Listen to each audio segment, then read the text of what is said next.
I'm going to be showing how to use a stump and a tortillon. I'm using the terms interchangeably, but basically this is a drawing stump. It's got the little pointy ends. Tortillon is this little rolled up little guy. So whichever one you use, it's fine for this. It's about the same. Going to be about the same either way. So in our regular shading process, we would have an outline, then we would have an inside shadow line.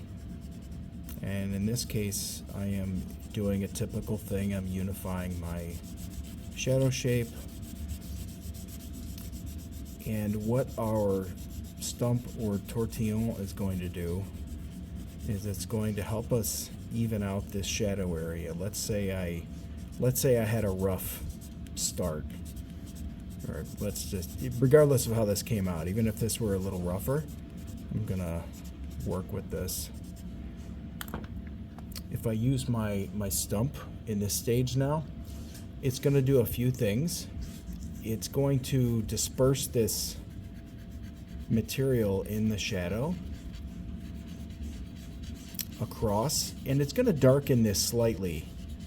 So whatever value this thing started at up here, my stump is going to, it's going to make it smooth, and it's going to darken it slightly. So always keep that in mind, like you don't even need much material down on your paper. This is an HB pencil, nothing crazy. It's kind of right about in the middle of the entire pencil range.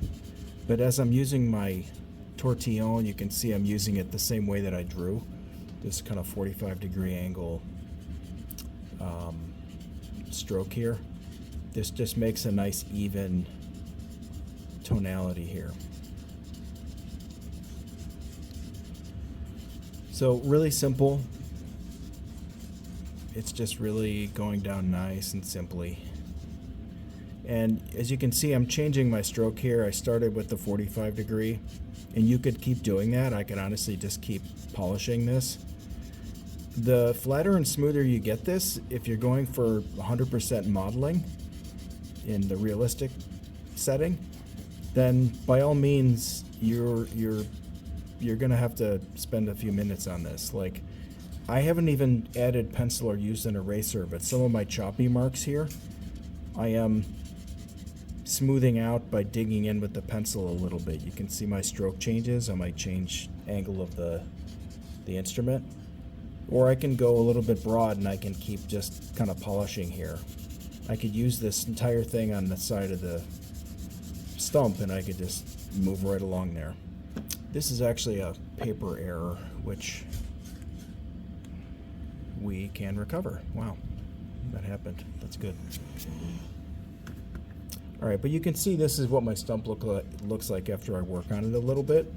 I'm gonna leave this upper part kind of untended so we can see what a little process would look like here. Like, that's the start. And notice I'm changing. If I need to come back in and do these little rolls to get this smoother and more beautiful down here, then that's what I do. And I am getting very, very happy with how this passage is coming out. I'm starting to really like it. Smooth, even, nicely gradated.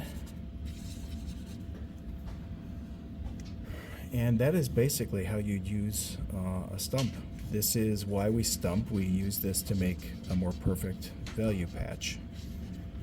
It gives us something nice to build on later. If I went right for this value right away with the pencil, it wouldn't have this kind of beautiful quality to it.